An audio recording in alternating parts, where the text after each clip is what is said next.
Stop spending double the money on a name brand just to get professional features. This is a Skil 3080 CAXP and it's packing a massive 130 Nm of torque alongside Anti-Kickback technology. Features you usually only find on drills twice its price. Today we're going to see if this budget beast can actually outperform the industry giants.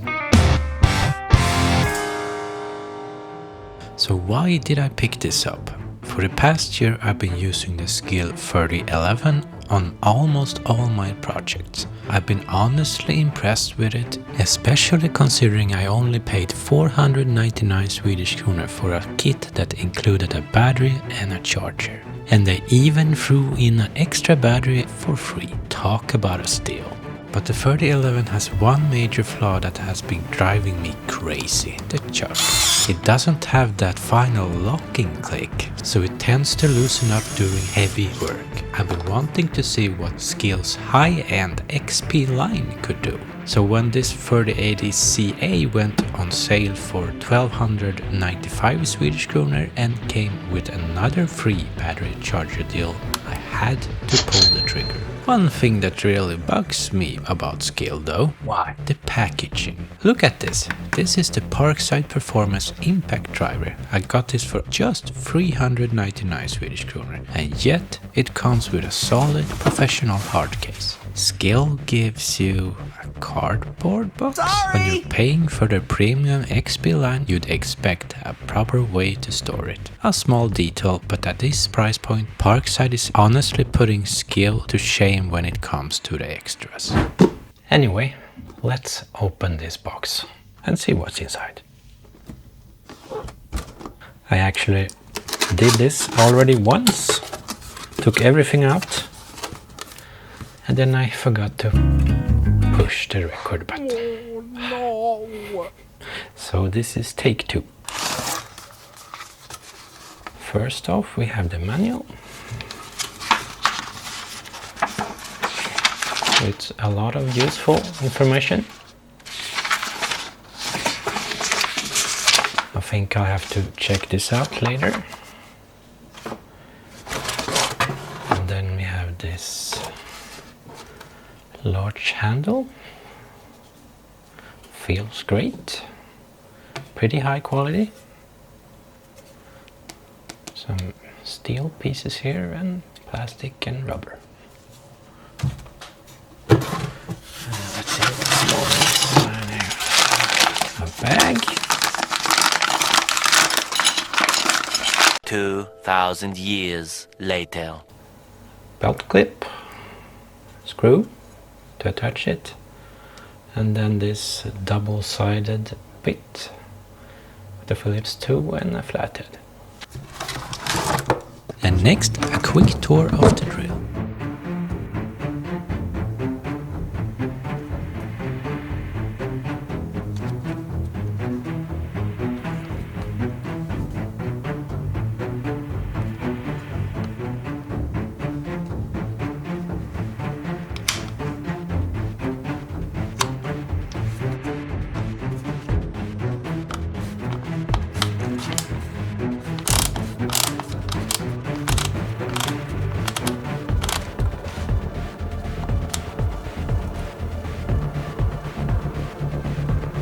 So my first impression of this is that it's really heavy, top heavy, because of the motor.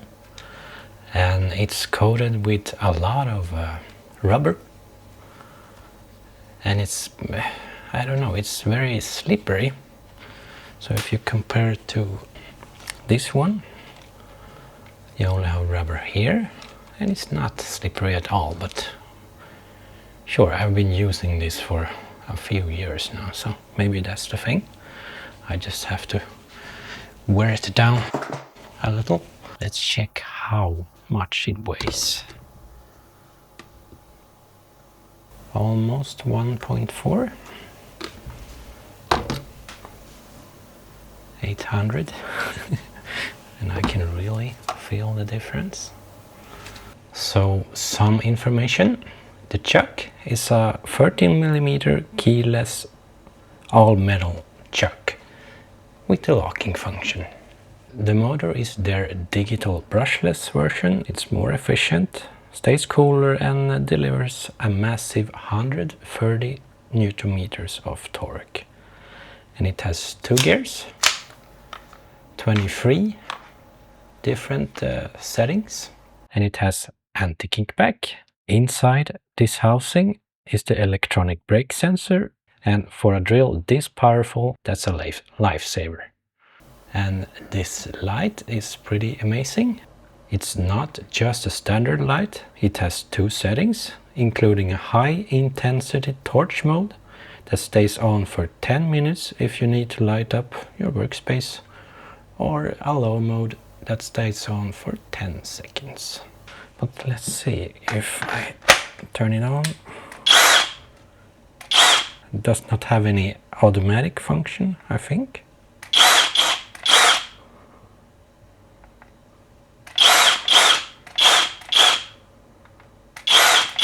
No. That's sad though. Quick update. I found out how to get the light into the automatic mode. You actually have to select the 10-second setting at the base. Once that's active, the light works automatically when you trigger the drill. So that was all for the drill. Let's quickly check out what's in this box here.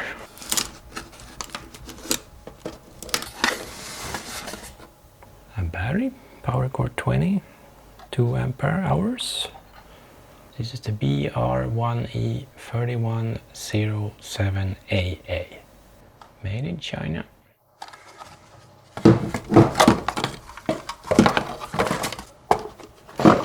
And the charger, I think this is a pretty common one. I got this when I bought the saw too, so this is my second one. It's a CR1E3122AA, and this is also made in China.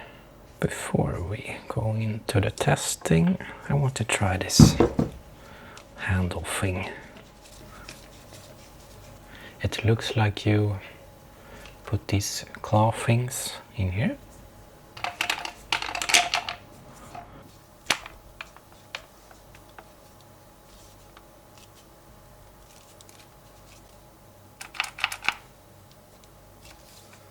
Okay, this feels really nice. We're going to need this handle for the test, believe me. So this is going to be the things we're going to test. A lot of different screws. One of these spade bits, 26 millimeters. And then use this large as 14 millimeter drill. Let's head out to the garage. Let's see how this beast handles 5 different types of screws.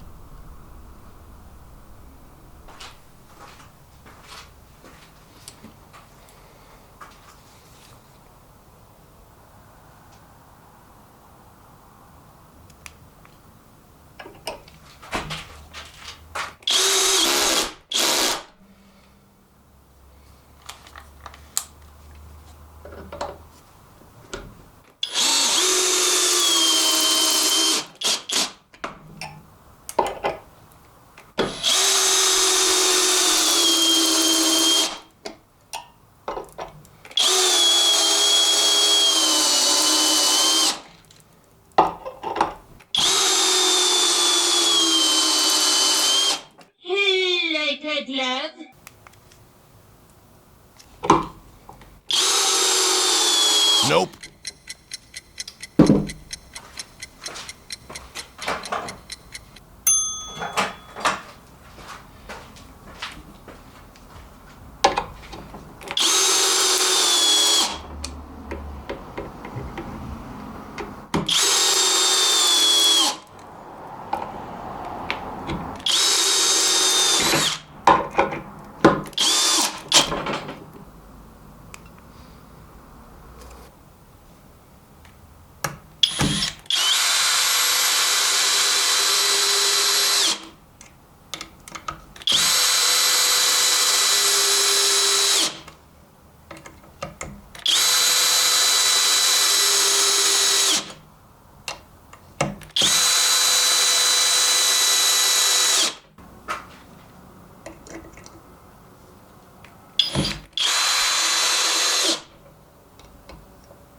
That first test was almost too easy. This thing is buttery smooth on standard screws, but now it's time to stop playing around. We're moving on the heavy stuff, extra long screws. This is where we'll see if that XP badge actually means business or if it's just for show. Let's see how much heat this brushless motor can take.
Handle those monster screws like a champ.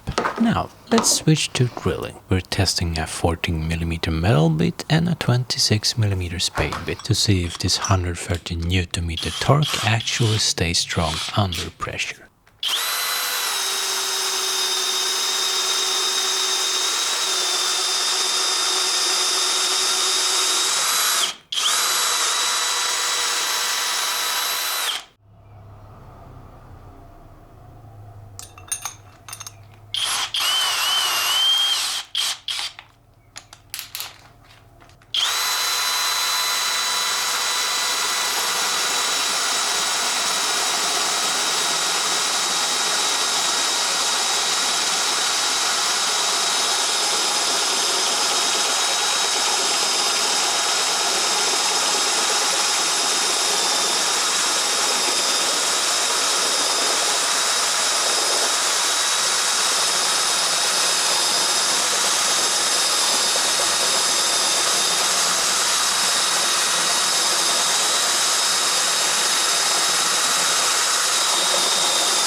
So is the Skil 38 XP worth 1295 Swedish kronor? It depends on what you're looking for. If you're just looking at the specs, it's a beast. 130 Nm of torque and anti-kickback at this price point is a steal. In my tests, it handled the monster screws and the 26mm spade bit without even slowing down. But there are clear trade-offs. It's a heavy tool, the side handle feels basic, and there's no hammer function. So this is strictly for wood and metal. It doesn't quite have the refined feel you get from the more expensive Pro brands. If you need massive torque for heavy structural work and you're on a budget, this delivers. But if you want a lightweight, refined all-rounder for smaller do-it-yourself projects, look elsewhere. What do you think? Would you take this over Parkside or Ryobi? Let me know in the comments. Thank you for watching, and I'll see you in the next one.